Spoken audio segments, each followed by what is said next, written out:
Today's topic, this is something I've wanted to cover for a long time. I think mostly because for me, it's been a point that's almost made me angry when it comes to dating. I think as a society, we often tell young men and men in general that they need to be more emotionally vulnerable, that they need to be comfortable with expressing themselves. And what I've come to learn through my dating experiences is that when I've taken the time to be emotionally vulnerable with the women I've been seeing romantically, I've seen it backfire. I've seen times where I've shared what I am feeling with women and I've seen them get less attracted to me. And so I decided to interview some men to see if they had a similar experience. Ben pas plus jamais, mais je me mettrai jamais vulnérable devant une femme, parce que les femmes veulent pas avoir ça. Sure. Yeah? I think so. Yeah. I get it. Yeah. Like, I'm not that type of person, but I get it.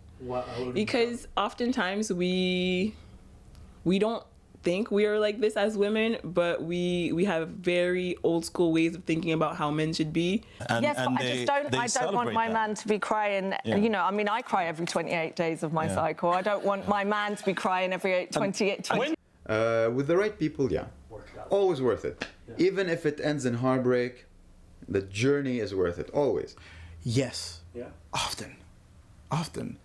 We have this societal pressure of being a man, so I need to toughen up. I need to show and command respect. And then willy-nilly, someone will decide, well, in this situation, you should have been softer, calmer, and better. And then the pendulum goes the other way, and then you've told, well, now you're too soft. So I constantly, I am myself, even currently, when I meet women, I'm not sure on which foot to dance right now. Yeah.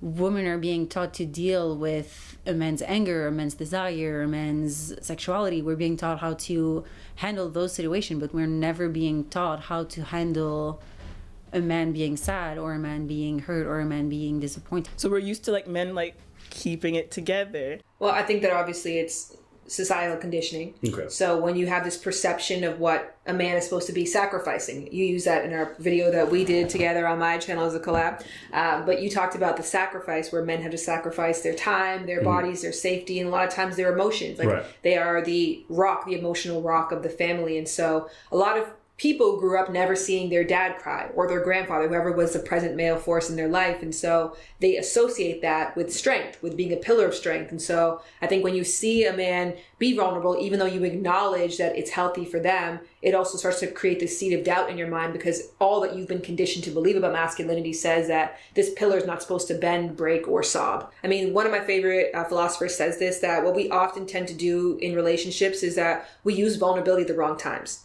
So I'm vulnerable at your expense versus I'm vulnerable to be informative. So an example of that is, hey, just so you know, when I get around bright lights, I start biting people. I'm informing you in a vulnerable sense. I'm informing you before anything has happened versus the light went on, I started biting you. Now you're hurt. And now I'm trying to explain to you why it is that I bite with bright lights. Okay. So that happens a lot where people have to then be emotionally available for somebody who has harmed them. Okay. You're expecting empathy from somebody whom is your attacker. Less interested. No, I love someone who's like open and is sharing their life stories. Depends on what you're opening up about. If that's something like, say it could be also a sore spot for that person to deal with. If you engage in a relationship and it's starting, they may not be at a point yet where they're ready to hear some information about your personal life. And that doesn't mean that they're wrong. There are certain aspects of yourself that you have to gradually let people in incrementally. Some people are not ready to hear about certain experiences. So I respect that. For me personally, I will share with someone when I truly feel ready. I had society put pressure on me, telling me I needed to be more emotional, and I hated it. But I decided to do it because I was told that was the right thing. And what I found personally is I felt like I was violating myself and my own boundaries in order to appease what the world thought I should do. Now, I'm very patient with it. And if a girl kind of pressures me, I'll be like, I'll get to it when I'm ready. Just know I'm not there yet. And that works better for me. We all love it when our men are vulnerable and show emotion, right? Yeah. Well, according to singer Rihanna, it depends what they're crying about. That's right. Rihanna posted this meme to Instagram that said, if we get together and your ex died and you cry, you single.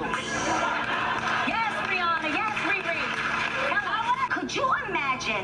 somebody says, and you start weeping, I'm sorry, I think that there is a time and a place for everything, and I think if you have such uncontrollable emotion when it comes to that person that you can't even control it to not do it in front of your current spouse, that you might still have some type of feelings for that person. 100,000% I agree. So angry, so mad.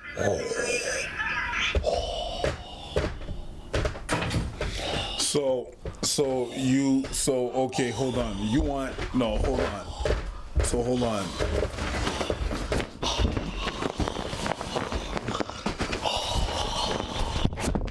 So do you want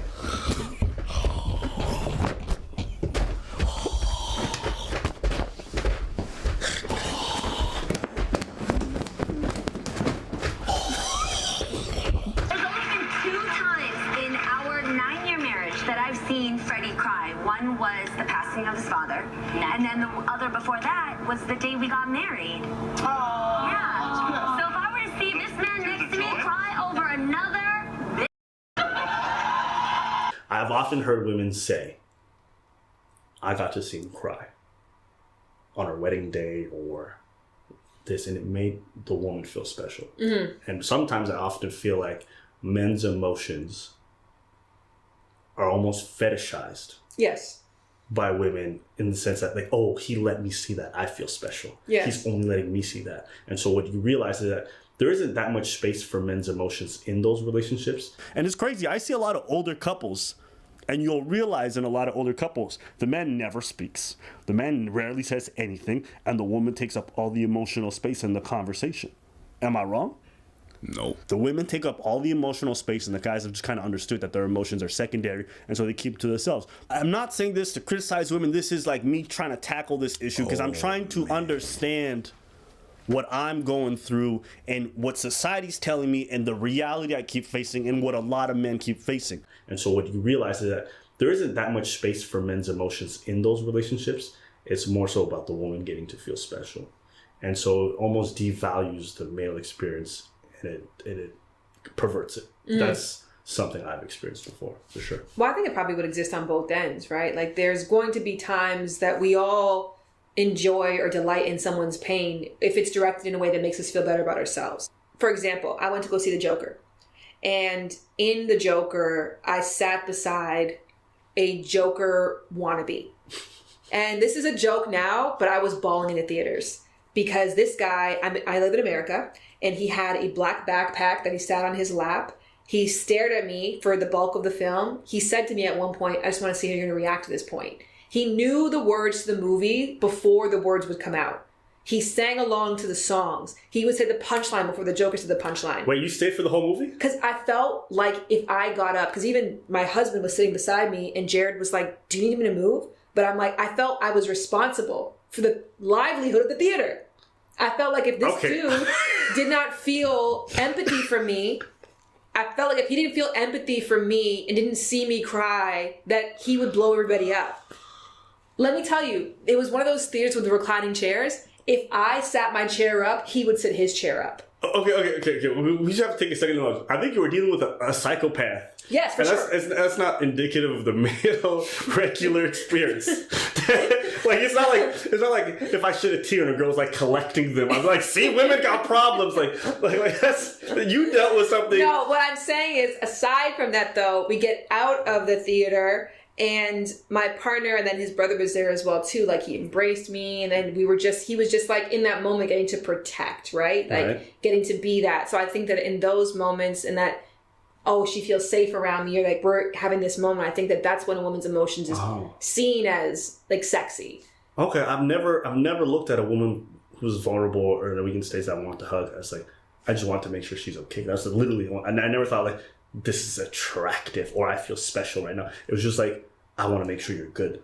That's what, but maybe some men think that way. I think that if a man can be in a protective position and they can feel like they're shielding you, and then that's an emotional release from you, there is some pleasure in that because they feel like they're getting to in turn give you support and protection. So I'm just saying that might be an example. Okay, cool. I think the example I first gave was spot on, but you made me go to a second one, which... The one about the kid? Yes, that was a spot on one.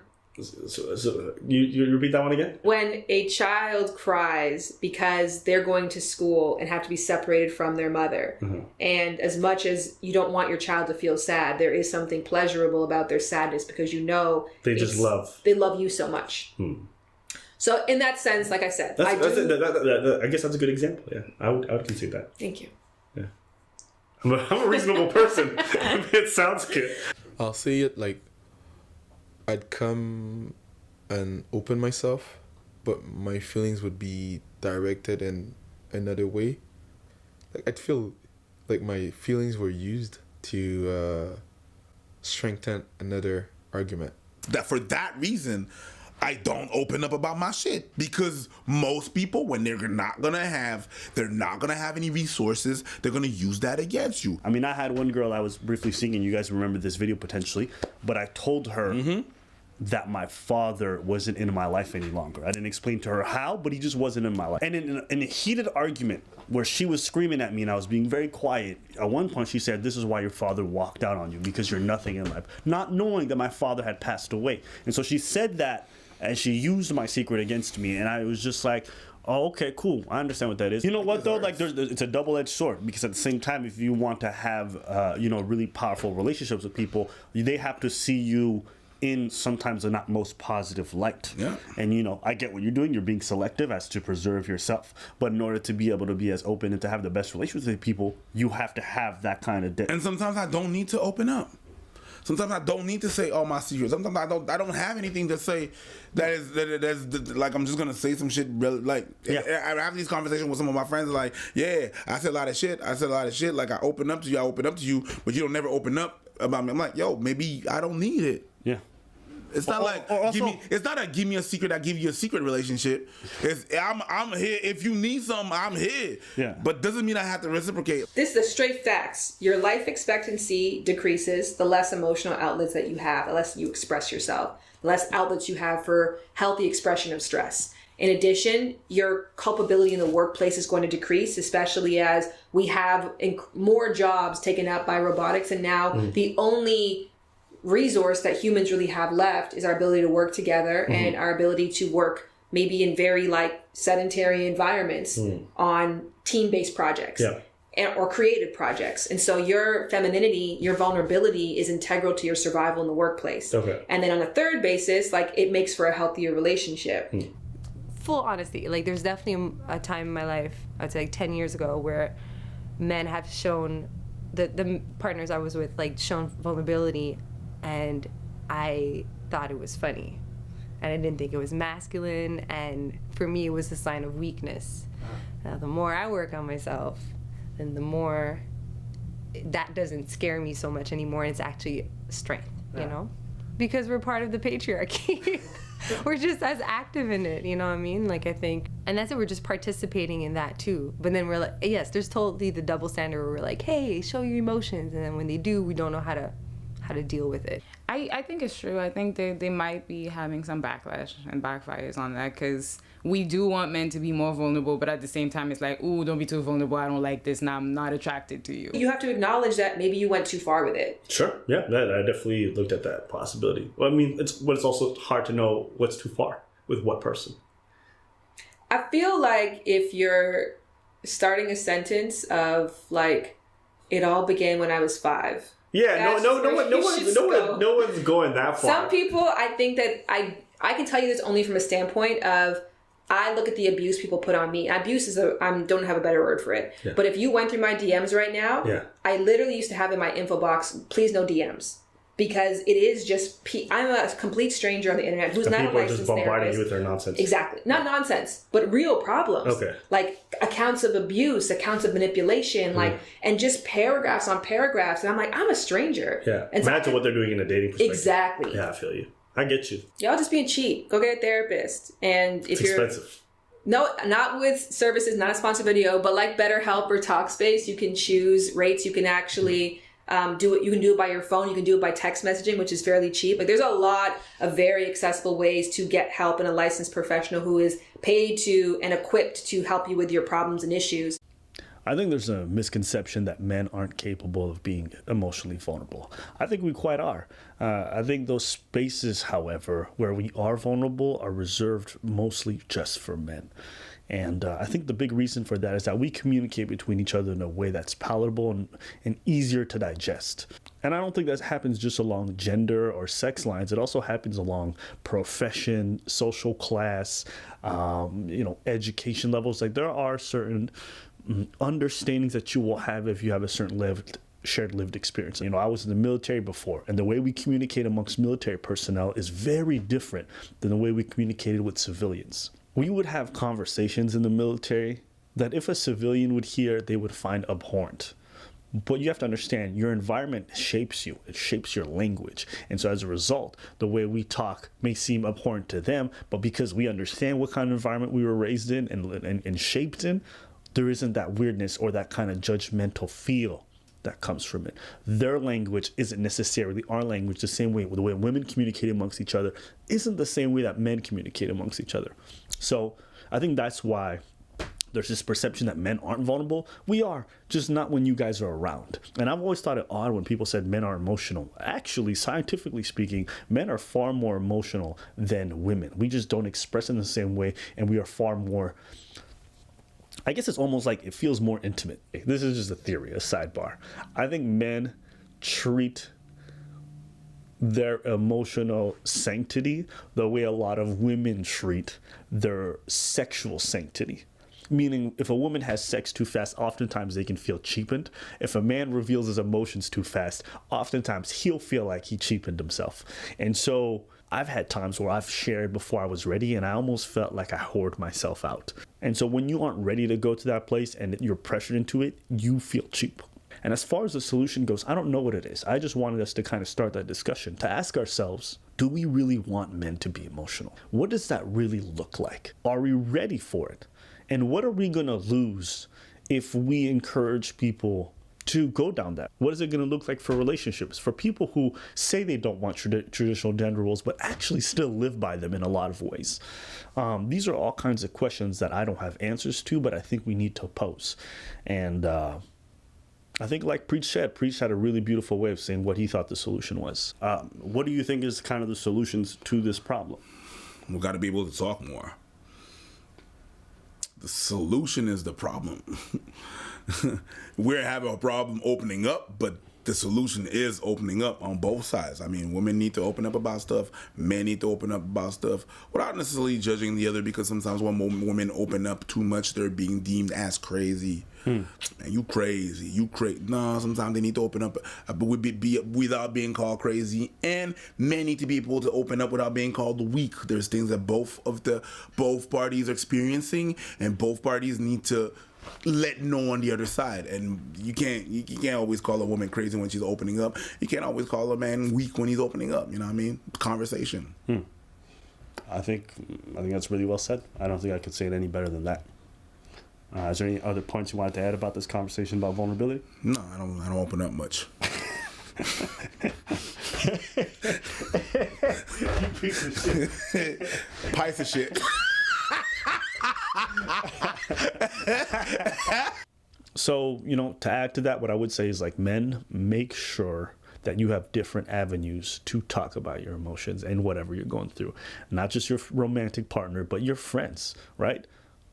Maybe a support group. I had an online forum I used to go to about my problems a lot of the time. So whatever it might be, build a network of different things that you can use. And the last thing I would say is thank you to Shan, who was down to do this project, to all the people who I interviewed who were down to open up about their experience. A big thank you to you guys, because I know it's not easy to admit when you were wrong or when you engaged in behavior that you think is problematic. But because we're able to talk about this, we can encourage people to have a better understanding of themselves. So yeah, that's it for today's video. Leave your comments below. We want to know, what do you think about males' emotional vulnerability? Have there ever been a time where a man's been emotionally vulnerable with you and you reacted negatively to it? Have you, as a man, shared what you were thinking and feeling and had people recoil or encourage you? I want to have a really great discussion about that. Wake your mom, sleep aloud, hit the papers. Wake your mom, take your take your time, hit the papers. Wake your mom. So if you guys want to check out Shan I'll leave the comments. I'll leave a description, all these kind of annotations in the video. And definitely go check her out stuff. Because I've actually been a fan of hers before she slid in the DMs. So, yeah. I slid in the DMs. I did. Yeah. I like the. I don't know. Slid in the DMs just sounds like you were creeping. So make sure you just you can just say I slid into a collaborative opportunity, which sounds even worse. Yeah, whatever. Yeah, it does. So today's topic: men's vulnerability. So I actually have a special guest in the building. Do you know that his voice changed as soon as he started recording? You got a YouTube voice. What's my YouTube voice? It's like, hey, so it's a little bit deeper. Is it? Yeah. Yeah. Okay. I'm mad at that. Just want to let you guys know, a little bit of a fraud. All right. Well, since you're such an expert, why don't you tell them who you are? My name is ShanBoody. I go by ShanBoody online. I am a public-facing sex and relationship educator and also a fan of Abba and Preach. I don't know why you're laughing right now during my introduction, but I can just picture Preach right now and be like, her name is ShanBoody. I want to check her Instagram. I mean, like it's booty with a D to play on my last name versus to play on my anatomy, just to keep it, to manage expectations, which I think is the most important recipe in happiness. Okay. So this is something. Just talk about very quickly how endearing it is, the love that you have for Preach. Oh, yeah. Because you bring him up in conversation frequently and you act as if he would be in the room. Yeah. Like, here's what he would say, or here's what he would like, or here's how he would react to this. Yeah. You know what it is? It's more so, I think, like just PTSD, because I'm so used to working with him and he traumatizes me with his like. Or insults. Love. Or you can do it that way. Yes. You know what I'm saying? But when I'm in front of a camera, I'm so used to having him beside me that sometimes I'm just like, oh, this feels different. Yeah, you can hear his voice. So I can. Might be like, let's just pretend that like, for therapeutic reasons, this is Preach. Right? Okay, here. all right okay? there. Yeah. Just so you're in your safe space. That's weird. You're rubbing his belly. Let's not do that anymore. He has a habit of interjecting with songs. So I'll say a word. Like I'll be like, that's enough. Or I'll say something like, it's funny how. And he'd be like, it's funny how money changes the situation. Like from Lauryn Hill's doo-wop song. So I hear songs every time someone says something. And I hear a song and I'll be like, fuck, it's him again. He's in my head. Who's the Beyonce of the two of you? Why'd you even ask? I'm not sure. You know who it is. I'm not sure. Who do you think is the Beyonce between me and Preach? The reason why I'll say Preach is only because he is majority of the thumbnails. Okay. Okay, so when you say Beyonce, what do you mean by that? The lead of the group.